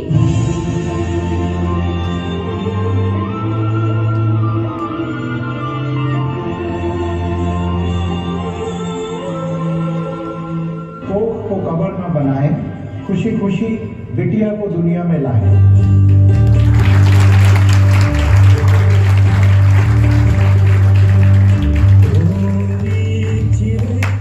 अभी आप सबने देखा हमारे ये स्कूल प्रोजेक्ट के छोटे छोटे बच्चों ने इतना मनमोहक प्रस्तुति दी। और इस स्कूल प्रोजेक्ट के पीछे बहुत लंबी कहानी है, बहुत लंबी मेहनत है, 7 साल की मेहनत है। हमारे इस स्कूल प्रोजेक्ट में बच्चे 7 सालों से हमारे साथ जुड़े हुए हैं, जिनको हम लोग स्किल डेवलपमेंट भी उनका कर रहे हैं साथ ही साथ, चाहे वो संगीत हो, चाहे वो गाना हो या डांस हो। और उनके साथ साथ उनको हम लोग कुछ टेक्निकल एजुकेशन भी प्रोवाइड कर रहे हैं। हमारे साथ हमारी एजुकेशन कोऑर्डिनेटर तैयबा परवीन और रुक्षी नईम की भी मेहनत है इसमें, कि पिछले 3 महीनों से ये लोग इन बच्चों को फीमेल 40 पे स्किट के लिए तैयार कर रही थी। तो मैं चाहता हूँ एक बार आप जोरदार तालियों के साथ इनकी हौसला अफजाई करें। और मैं एक अनाउंसमेंट और करने जा रहा हूँ। मैं रिक्वेस्ट करूँगा हमारे चीफ गेस्ट मंसूर साहब से और हमारे प्रेसिडेंट समीर शेरानी सर से कि एक बार फिर से 2 मिनट का कष्ट करें और स्टेज पर तशरीफ लाएं। अलीगढ़ विंग्स अवार्ड की लाइफ टाइम अचीवमेंट अवार्ड जाता है पद्मश्री प्रोफेसर सैयद जिल्लुर रहमान साहब को। तो एक बार जोरदार तालियों के साथ सर का हौसला अफजाई करें। और मैं सर से रिक्वेस्ट करूंगा कि सर प्लीज तशरीफ लाएं।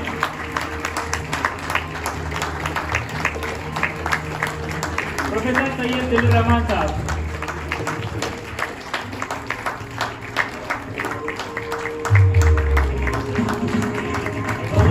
रहमान साहब को पद्मश्री अवार्ड जैसा प्रतिष्ठित अवार्ड मिला है। साथ ही सर अलीगढ़ मुस्लिम यूनिवर्सिटी के ऑनरेरी ट्रेजरार के पद पर भी आसीन है। एक बार जोरदार तालियों के साथ फिर से सर का सम्मान करें। सर का जितना भी सम्मान किया जाए वो कम है। और मैं सर से 1 मिनट की रिक्वेस्ट और करना चाहूँगा। अलीगढ़ विंग्स अवार्ड के साथ साथ इस साल का बेस्ट परफॉर्मिंग वर्कर का अवार्ड जाता है हमारी टीम मेंबर अरीबा नसीम को, जिन्होंने लगातार मेहनत करते हुए इस 1 साल में चाहे वो ऑनलाइन हो या ऑफलाइन मोड में लगातार विंग्स ऑफ डिजायर को सपोर्ट किया है। तो एक बार जोरदार तालियों के साथ इनका स्वागत करें। Areeba Naseem. Thank you sir, you may please take your seat. अब मैं अपनी साथी अरीबा नसीम को आवाज़ देना चाहूँगा कि वो स्टेज पर आए और आगे का सफ़रनामा मुकम्मल करें। Thank you so much sir, मेरी परफॉर्मेंस और मेरे काम को देखते हुए मुझे सम्मानित करने के लिए। और मुझे बहुत ज़्यादा खुशी है कि मैं आप इस NGO में कुछ अपना योगदान दे सकी, तो थैंक यू सो मच। तो आप कार्यक्रम को आगे बढ़ाते हैं। और तो मैं निवेदन करूंगी हमारे NGO के पैट्रन प्रोफेसर जियाउर रहमान जी से कि वो स्टेज पर आएं और हमारे जूरी मेंबर्स को सम्मानित करें। जोरदार तालियां हो जाएं। इसी क्रम में मैं आगे बढ़ते हुए सबसे पहले स्टेज पर बुलाना चाहूंगी professor Seema Hakim ma'am, jury of education category. Ma'am please come on stage. तो अब मैं स्टेज पे बुलाना चाहूंगी मिस्टर अनिल अग्रवाल जी को, जो जूरी ऑफ बिजनेस कैटेगरी में है। Sir please come on stage.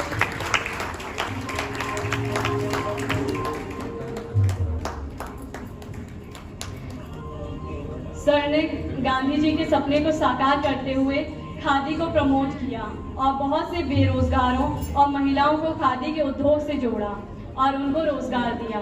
और साथ ही ऑनलाइन बिजनेस में आज अलीगढ़ में सबसे आगे हैं। जोरदार तालियां हो जाएं सर के लिए।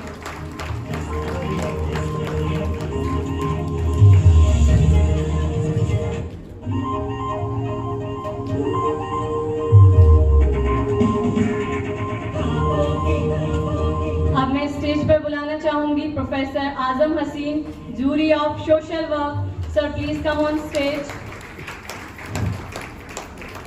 सर कार्डियोथोरेसिक सर्जरी के चेयरपर्सन हैं।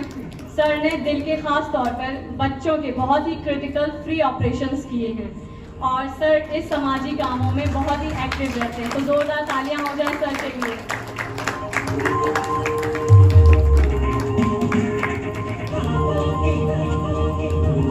Thank you so much sir. अब मैं स्टेज पर बुलाना चाहूंगी mister Opesh Agarwal ji, jury of sports को। Sir please come on stage.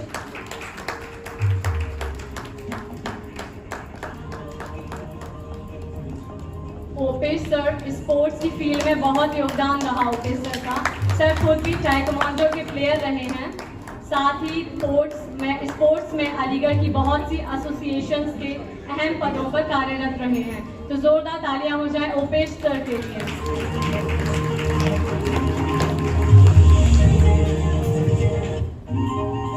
अब मैं स्टेज पर बुलाना चाहूंगी आरजे कल्पना जी को, jury of arts category. Ma'am please come on stage. जोरदार तालियां हो जाए मैम के लिए।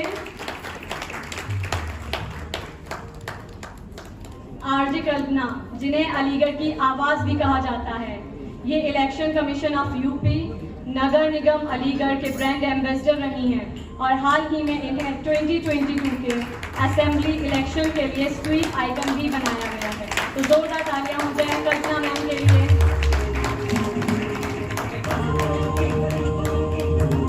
Thank you so much sir.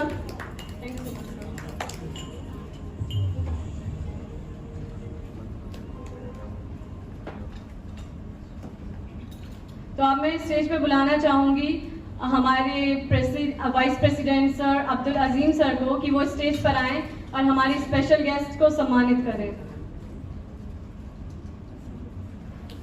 Sir please come on stage. तो सबसे पहले मैं बुलाना चाहूंगी मिस्टर निगम अग्रवाल जी को। Nigam sir please come on stage. जोरदार तालियां हो जाएं। तालियों में कमी क्यों आ रही है?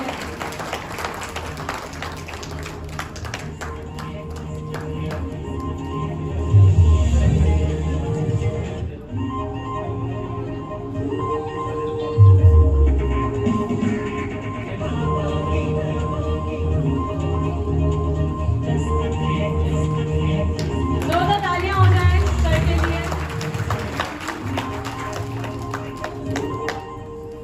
अब इसी क्रम में मैं आगे बुलाना चाहूंगी डॉक्टर कुरतुल एन जी को। Ma'am please come on stage.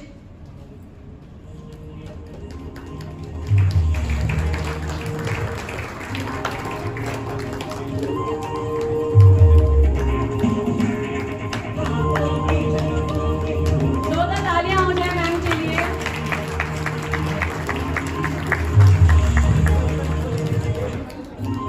Thank you so much sir. अब मैं स्पेशल थैंक्स देना चाहूंगी हमारे sponsors, hospitality partner lemon tree hotel, education partner IIMT Aligarh, radio partner 92.7 big FM, hospital partner Varun hospital, outdoor partner MKG media, digital media partner AT news, costume partner Deshbandhu, social media partner AMU journal. अब मैं बुलाना चाहूंगी हमारे साथी राहुल को कि वो stage पर आएं और हमारे इस सफर को आगे बढ़ाएं।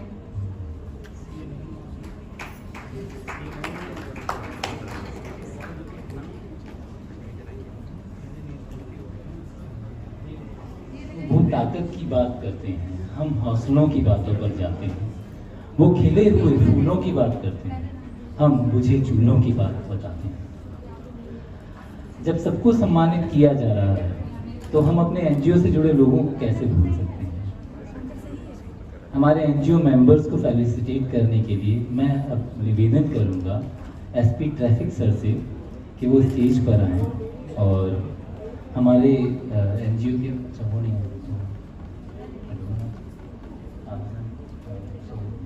all. So I'm sorry, मुझे ये जानकारी नहीं थी, तो मैं गुजारिश करूँगा, माफ़ी चाहता हूँ actually I was busy with something. So मैं अब गुजारिश करूँगा पंकज अहिरवार सर का कि वो हमारे ज़ोरदार तालियों से स्वागत किया जाए, कि वो हमारे NGO के सदस्यों का थोड़ा सा फेलिसिटेशन कर दें। हम लोगों के लिए सर ये अपने आप में एक गौरव का पल होगा। अरे सर ऑनर इज ऑनर और हम लोगों के लिए ऑनर है पूरा। सो मैं बुलाना चाहूँगा स्टेज पर समीर शेरवानी सर को। ये हमारे NGO के कर्ता धर्ता हैं, ही इज़ द वन जिसकी वजह से ये NGO यहाँ तक है, और मैं चाहूँगा कि आगे भी हम लोगों को ये हमेशा गाइड करते रहें। प्लीज़ जोरदार तालियों से इनका स्वागत करें।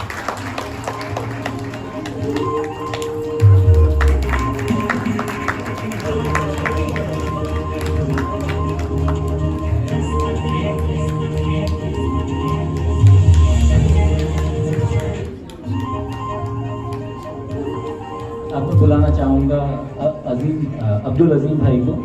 ये हमारे NGO के वाइस प्रेसिडेंट हैं, और इन्हीं की वजह से कोविड में 15 लोगों की जान बची थी। He is the one man army.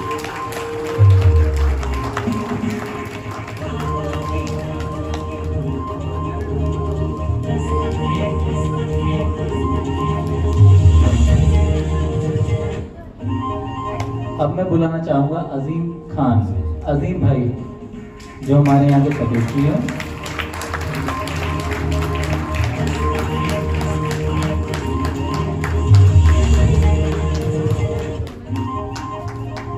अब मैं बुलाना चाहूँगा हमारे जॉइंट सेक्रेटरी साहब जिब्रान साहब, आइए।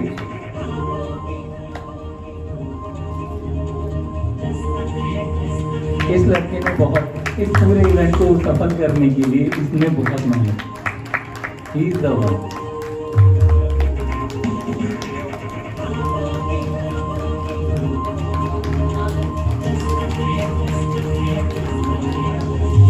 अब मैं बुलाना चाहूँगा हमारे डेप्यूटी फाइनेंस ऑफिसर मिफ्ताहुल आबिदीन को।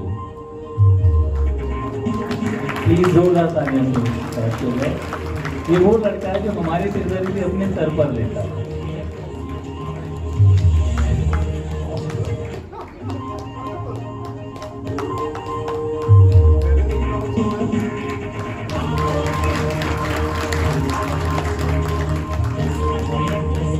अब मैं बुलाना चाहूँगा सेक्रेटरी मिस अरीबा नसीम को, सेक्रेटरी ऑफ टीवुड टॉक्स।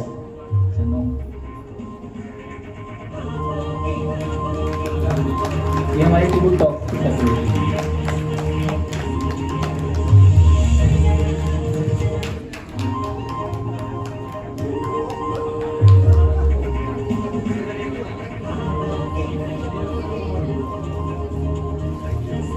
अब मैं बुलाना चाहूँगा हमारी school coordinator miss Tayyaba Parveen.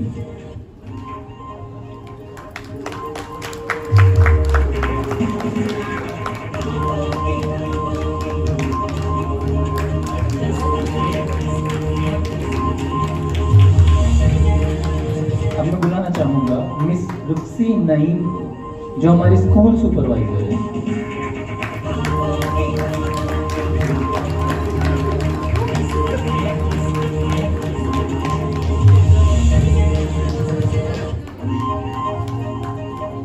And the last but not least, our event manager, Miss Amta R. Shamsi.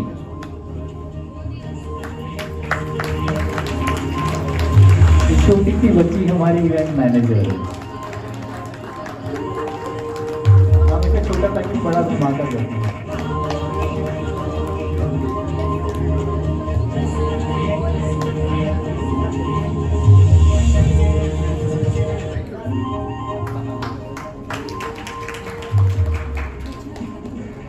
अब मैं बुलाना चाहूँगा secretary of the molecule Rachna Mishra.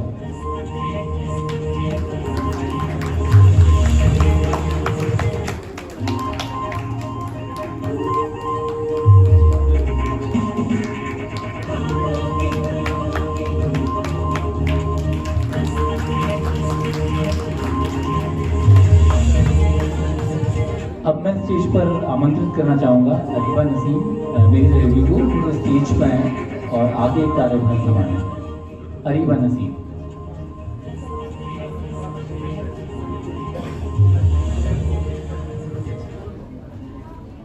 Thank you so much Rahul sir. तो अब मैं जो स्पेशल गेस्ट हमारे रह गए हैं तो मैं उनको भी फेलिसिटेट करवाना चाहूँगी। तो मैं स्टेज पे बुलाना चाहूँगी अजीम सर को, जो कि हमारे सेक्रेटरी हैं एनजीओ के। Sir please come on stage. और साथ ही मैं बुलाना चाहूँगी मिस्टर मनोज अलीगढ़ जी को। Manoj sir please come on stage.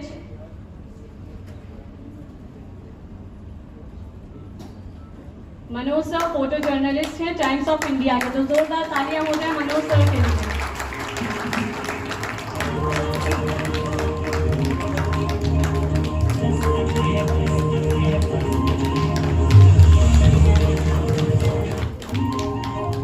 अब इसी क्रम में आगे बढ़ते हुए मैं बुलाना चाहूंगी मिसेस आस्था शर्मा जी को, director of Aastha dance academy. Ma'am please come on stage. जोरदार तालियां हो जाए आस्था मैम के लिए।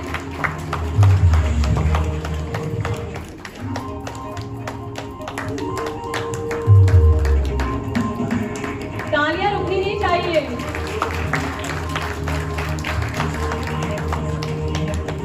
अब इसी क्रम में आगे बढ़ते हुए मैं बुलाना चाहूंगी प्रोफेसर नसीम सर को। Sir please come on stage. जोरदार तालियां हो जाए नसीम सर के लिए।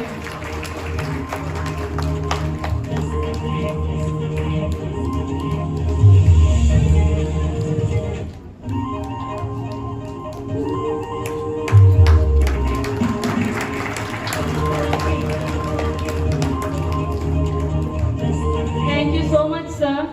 अब जब सबको सम्मानित किया जा रहा है तो हम अपने स्पॉन्सर्स को कैसे भूल सकते हैं। तो इसी क्रम में आगे बढ़ते हुए मैं सर को बुलाना चाहूंगी हमारे पैट्रन जियाउर रहमान सर को, कि वो आए और हमारे स्पॉन्सर्स को फेलिसिटेट करें। और साथ ही मैं बुलाना चाहूंगी हमारे प्रेसिडेंट समीर शेरवानी सर को। तो सबसे पहले मैं बुलाना चाहूंगी लेमन ट्री होटल के जीएम सर को। Sir please come on stage. GM of lemon tree please come on stage. जोरदार तालियां हो जाए सर के लिए।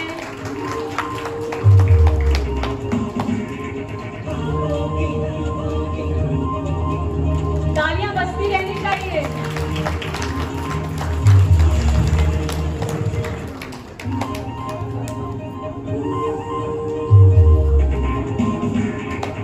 इसी क्रम में आगे बढ़ते हुए मैं बुलाना चाहूंगी हमारे एजुकेशन पार्टनर IIMG अलीगढ़ से शालिनी मैम को। Shalini ma'am please come on stage. जोरदार तालियां हो जाएं शालिनी मैम के लिए।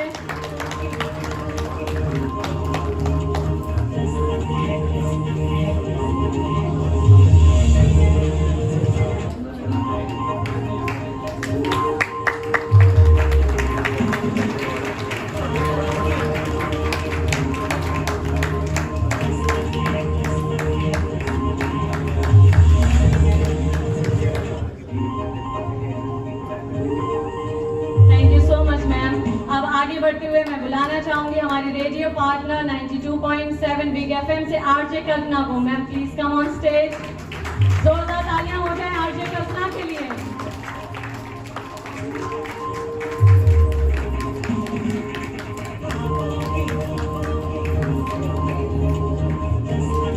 तालियां रुकनी नहीं चाहिए, बजती रहनी चाहिए।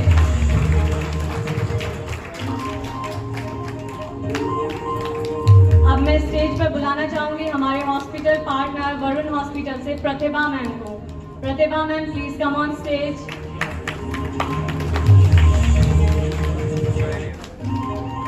तालियों में इतनी कमी क्यों आ रही है?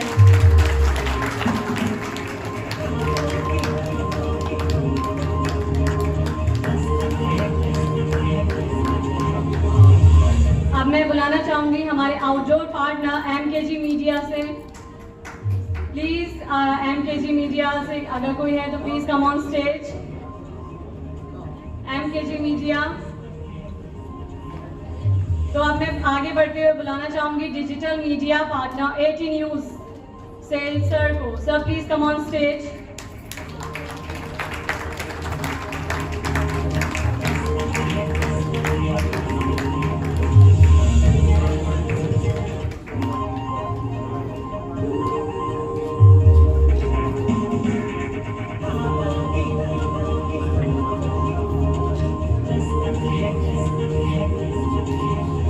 मैं आगे बुलाना चाहूंगी हमारे कॉस्ट्यूम पार्टनर देशबंधु से अनिल अग्रवाल सर को। Sir please come on stage. Anil वो हमारे बीच से चले गए हैं, तो अब हमारे लास्ट जो बचे हैं वो हैं sir social media partner AMU journal. Please come on stage. Is there anyone from AMU journal? I think वो लोग भी जा चुके हैं। Thank you so much sir. Sir Ziaur Rahman sir please, अब हम चाहेंगे कि सर का भी सम्मान हो जाए, तो मैं स्टेज पे बुलाना चाहूंगी पंकज सर और जियाउर रहमान सर के फादर को, जियाउर रहमान सर को। Sir please come on stage. साथ ही मैं बुलाना चाहूंगी president sir Sameer Sherwani sir को कि आप लोग स्टेज पर आएं और सर को सम्मानित करें।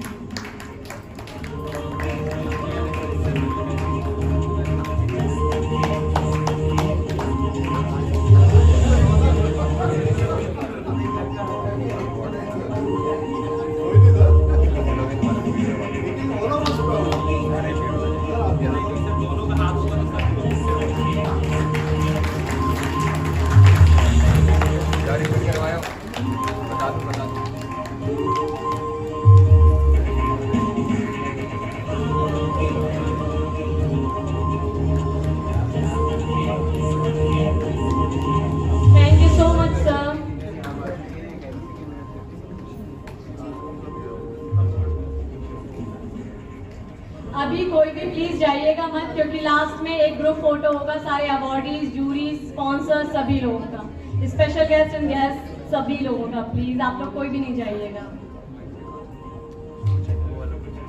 खुशियों पर मौज की रवानगी रहेगी, जिंदगी में कोई ना कोई कहानी रहेगी। हम यूं ही कार्यक्रम में चार चांद लगाते रहेंगे अगर आपकी तालियों की मेहरबानी रहेगी। बहुत बहुत शुक्रिया आप सभी का एक बार फिर से।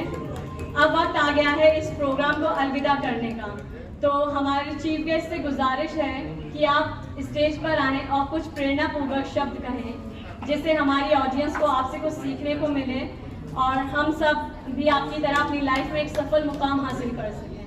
Sir please come on stage. जोरदार तालियां हो जाए सर के लिए।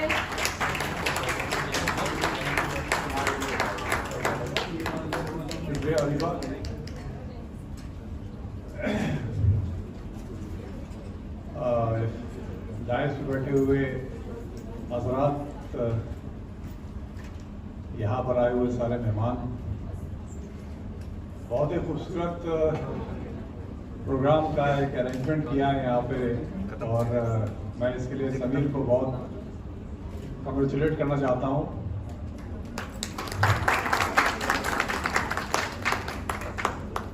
देखिए, चीफ गेस्ट बनने में ये तो अच्छा होता है कि आप स्टेज पे आ जाते हैं और आप सबको तारीफ देते हैं, वो अच्छा लगता है, लेकिन उसका एक फॉलो आउट भी है कि आपको सबसे आखिर में बोलना पड़ता है, और जब लोग ये चाह रहे होते हैं भाई प्रोग्राम खत्म हो और हम जाएं, तो मैं बहुत मुख्तसर रहूँगा इस मुताल्लिक़, क्योंकि मुझे भी मालूम है कि वक्त कीमती होता है सबका, और हर एक इतना खूबसूरत और सुनने में खूबसूरत नहीं होता है कि इतना वक्त उसके लिए सामने बैठा जाए। बहरहाल, जब मैं यहाँ आ रहा था दिल्ली से, तो मुझे बताया गया कि एक NGO है, उसका एक ऐसा प्रोग्राम है, तो दिमाग में एक सूरत बनी होती है कि भाई NGO होते हैं और काम करते हैं अलग अलग लेवल पे, अलग अलग जगहों पे जाके अलग अलग फील्ड में काम करते हैं। कुछ बहुत अच्छे होते हैं, कुछ मुख्तसर से होते हैं, कुछ वक्त रहते हैं, जिंदा रहते हैं, चले जाते हैं। NGOs की यही कहानी होती है। तो मेरे दिमाग में मुझे उसी तरीके से तस्वीर थी कि ठीक है, हमारे सामने का नया लड़का है, बहुत अच्छा है, इतनी मेहनत कर रहा है माशाल्लाह, और आगे तरक्की करेगा, एक नया NGO शुरू किया है। बट यहाँ आके जब देखा तो सूरत बिल्कुल अलग थी कि ये NGO इतने वक्त से और इतना अच्छा और इतने तरीके से और इतने सलीके से काम कर रहा है कि हैरत हुई देख के। और दूसरा ये कि मुझे ये लगा कि शायद ये स्टूडेंट हेल्प के लिए महदूद है और उसी एरिया में काम कर रहा है, बट जिस हिसाब से मुझे लोगों ने बताया, यहाँ पर राहुल ने बताया और बाकी लड़कों ने बताया यहाँ पर कि ये सब चीज़ें करी हैं इन्होंने, कोरोना के वक्त में इतना सब कुछ किया, कैंसर अवेयरनेस के लिए इतना काम कर रहे हैं, स्किल डेवलपमेंट के लिए इतना काम कर रहे हैं, इन सब चीज़ों को देख के लगा कि हाँ वाकई में बहुत अच्छा इनिशिएटिव है और बहुत ही बेहतरीन काम किया जा रहा है और मुझे लगता है कि इसका बहुत ही अच्छा फल मिलेगा आगे चल के। तो बहुत खुशी हुई देख के। स्टूडेंट्स का एक मौजूद था इसके अंदर कि भाई ठीक है, स्टूडेंट्स के लिए भी काम किया जा रहा है और उनको एजुकेशन होना चाहिए और आगे पढ़ना चाहिए उन सबको। तो उसके मुतालिक बस मैं थोड़ा सा बस ये कहना चाहूँगा, क्योंकि यहाँ पर कुछ मुझे स्टूडेंट भी दिखाई दे रहे हैं, प्लस जितने भी इंतजामियात में हैं वो सारे ज़्यादातर नए लड़के लड़कियाँ हैं, जो देख के बहुत खुशी हो रही है कि यंग एज में और इतनी छोटी उम्र में इन सब लोगों ने इतना कुछ कर लिया, जो कि हम लोग यहाँ पर आज के काफ़ी कुछ करना चाहते हैं तो काफ़ी मुश्किलों का सामना करना पड़ता है। बट बहुत अच्छा काम किया तुम लोगों ने, बहुत ही मतलब खुशी हुई।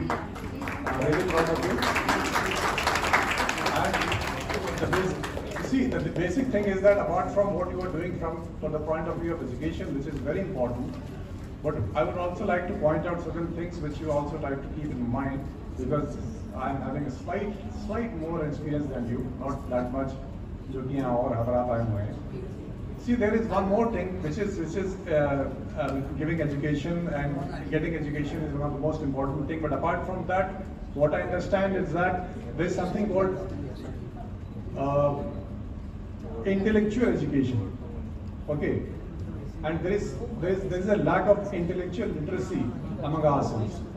See, we are getting educated. हम पढ़ाई कर रहे हैं, हम पढ़ रहे हैं और लिखना पढ़ना सीख जाते हैं, but intellectual literacy जो है ना, that is very important in nowadays.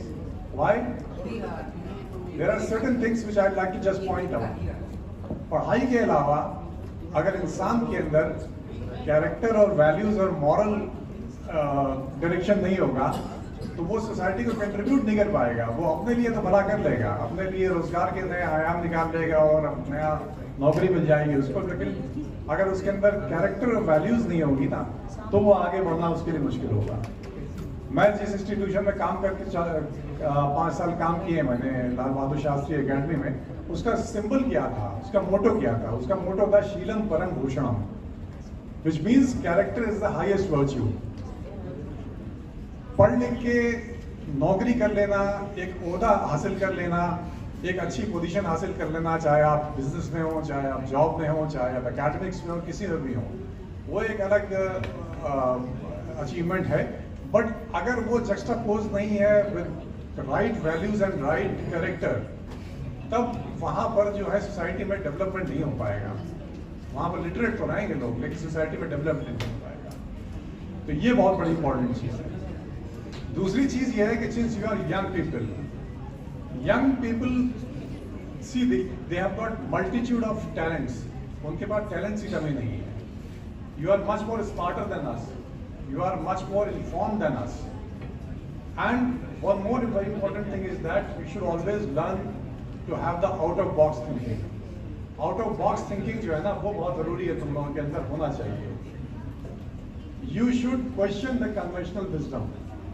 Conventional wisdom जो होती है वो मैं मानता हूँ कि हमारे बुजुर्गों के पास conventional wisdom है जो over a period of time experience के जरिए हासिल हुई है उनको, and experience के साथ साथ उनके उस वक्त के हिसाब से जो जजमेंट उन्होंने किया उसके हिसाब से। बट जो मेरे बुजुर्ग ने किया है वही मैं करूँगा, उसी वही जिंदगी को चलता रहूँगा, ये नहीं होना चाहिए। क्वेश्चन करो, जहाँ पर भी जो चीज़ राइट डायरेक्शन में लगे तुम्हारे वक्त के हिसाब से, तुम्हें लगे कि तुम्हारे लिए ये रास्ता तुम्हारे लिए बेहतर हो सकता है, उस पर चलो, क्वेश्चन करो। ज़रूरी नहीं कि हर एक चीज़ को जो दिखाई दे उसको उसी फॉर्म में अडॉप्ट करें। ये जब ही आएगा जब आउट ऑफ बॉक्स थिंकिंग आएगी। तो यंग जनरेशन के अंदर ये कैपेसिटी है, which I understand, which is very much vigilant and visible among all of you. So ये बहुत अच्छी चीज़ मुझे लगी तुम लोगों के अंदर, तुम लोगों ने आउट ऑफ बॉक्स थिंकिंग सोच के इन सब चीज़ों को शुरू किया है। So I'm really happy that whatever you are doing is a wonderful thing, There are so many things which I can narrate to you. Of course, you'll not, you'll get bored because I have got multitude of the experience of certain things in our department, in our public service, in our public life.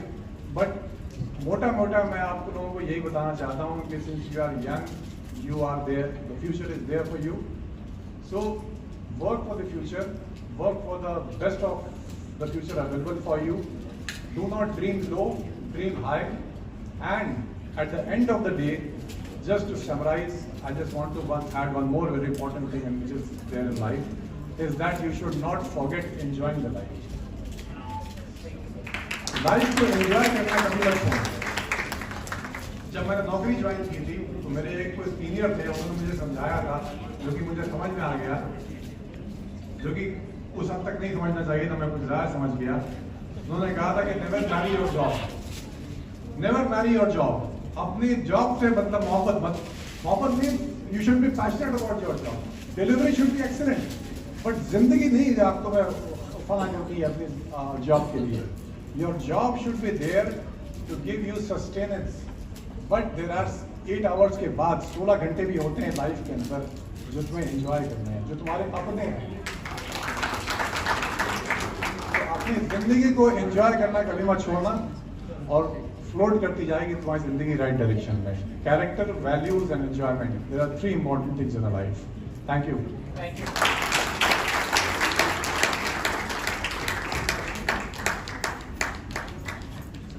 Thank you so much Mansoor sir कि आप यहाँ आए और हमारी audience को प्रेरणापूर्वक शब्द से motivate किया। बट एक बार फिर से आपको तकलीफ देना चाहेंगे कि आप फिर से स्टेज पर आएँ और हमारे जो बच्चे रह गए हैं टीम मेंबर्स, प्लीज़ उनको भी फेलिसिटेट करें। Sir please come on.